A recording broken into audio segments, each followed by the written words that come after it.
Da dövlət məmurlarına hücum edilib. Qanunsuz tikililərin sökülməsi prosesinə etiraz edən bir qrup sakin ərazidə olan Nizami rayon icra başçısının muavini və polis əməkdaşlarına xəsarət yetirib. Hadisənin təfərrüatları Gəncə büromuzdan Ülvi Tilmansoyun reportajında.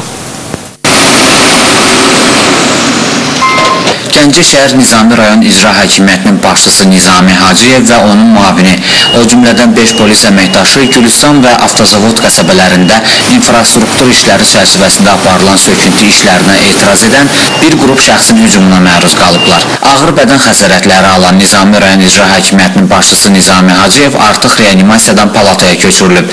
Xəstəxanadan verilən məlumata görə onun vəziyyəti yaxşıdır. Polis əməkdaşları da reanimasiyadan çıxarılıblar. Gəncə şəhər icra hakimiyyəti başçısının muavini Naqif Həmzəyevin sözlərinə görə hadisənin baş verdiyi Gülüstan və Avtozavod qəsəbələrinin bir qismi məcburi köçkünlər tərəfindən vaxtilə qanunsuz olaraq zəbt edilib və tikinti aparılıb.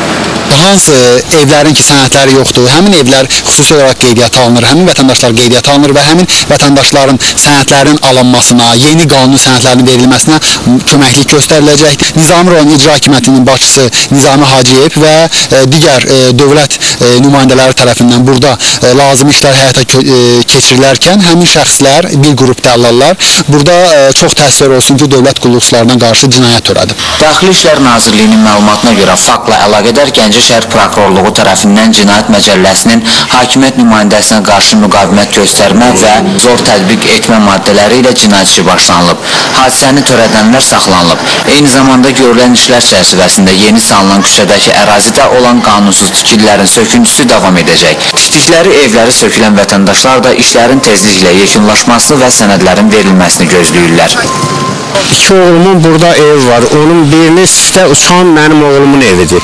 İntihası kəsfılıqdır biraz. Sənətini verər, o da tikər. Gülüstan yaşayış masivində aparılan infrastruktur işləri çərçivəsində bu ərazidən Avtozavod qəsəbəsinə doğru kanalizasiya xətlərinin çəkilməsi də nəzərdə tutulur və artıq işlərin bir hissəsi görülüb. Lakin arxada qanunsuz olaraq tikildiyi və zəbt edildiyi deyilən evlərin olması bu layihənin reallaşdırılmasına mane olur. Gülüstan yaşayış masivində 45 mindən çox sakin yaşayır. Həyət evlərində yaşayanların arasında Kəlbəcərdən olan məcburi köçkünlər çoxluq təşkil edir.